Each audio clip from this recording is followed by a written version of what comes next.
Kråkan, also known as Kråkan, so welcome to Yacc, yet another Crowcast where I pick a game, I play it for a week, and then I'll talk about it. This week's game is Time Lord for the Nintendo Entertainment System. It was released in 1991 and it's an action platformer. Developed by Rare and published by Milton Bradley, and also be some spoilers up ahead, just so you know, but first a little bit of backstory. So this game was on my maybe later list, so to speak, and after doing some light research I found out that Rare developed the game, and that piqued my interest. So this game is about time traveling with the main character called Time Lord, or he is actually just Nameless, the nameless character. So you travel around different places of time and in space looking for orbs, and for some reason he is dressed in red. The first mission takes place in January 4th, 2099. You need to collect 5 orbs and eliminate the alien threat that is in your way charging against Earth. Never mind that whatever Time Lord is doing is actually a time paradox within itself. The first mission is really simple, just head left, collect the orbs, and deal with the aliens that are attacking you. And I think this takes place on the alien ship, but I'm not quite sure. And once all the orbs are collected, the main guy, the Time Lord, gets teleported out of there. At the bottom of the screen you have all these things: extra lives, orbs, score, a life bar, and the time zone and time meter. So the next mission takes the main character to Castle Harman in England in 1250 AD. So this takes place on a castle wall and below it like a dungeon, and the enemies here are derpy green dragons and knights. So an important thing about this game is that it's really hard. In fact, it's a term that I forgot about until recently, called NES hard, so enemies will spawn in on screen as soon as you move.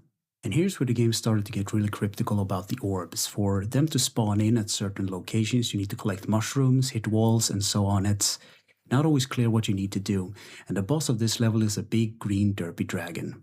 And I almost forgot to talk about it, but in each of the levels you will find appropriate weapons for that time period to use. The next stage is called Dead Man's Gulch, Western USA 1860 AD. So in this level it's basically cowboy theme like the Wild West, with enemies such as cowboys and dogs.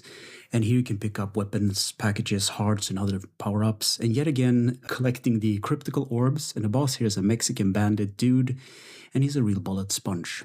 The next level of time or era is called the Dora Marie, Caribbean, 1650 AD. So this one is obviously pirate themed, and it takes place on a ship, and enemies here are pirate eels, crabs and barrels. And I should probably mention that this game is a bit like Double Dragon. You sort of fight enemies in layers, you go up and down, and it also reminded me a bit of Battletoads. And the boss of the Dora Marie is actually a giant jumping clam, and of course the last orb hides inside the shell. So the next time era takes place in front lines of trenches of France in 1943 AD, so this takes place during the war obviously, in the trenches and below, and the enemies here are tanks, soldiers and piranhas for some reason, and the boss here is a big soldier with a big gun.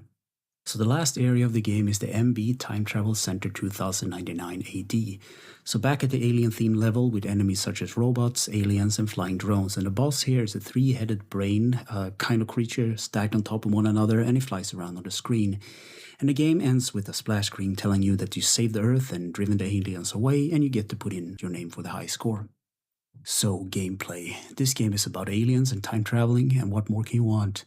Control, the D-pad is movement, the A button jumps, the B button attacks, the stop button pauses, and the select button switches between the weapons. Graphics. So the graphics are really simple. I like the in-between mission screens and the large cartoony boss sprites. Sound and music. Davey Wise made a soundtrack for this game. I like the Castle Harman theme, I like the main theme, and they're pretty good tracks.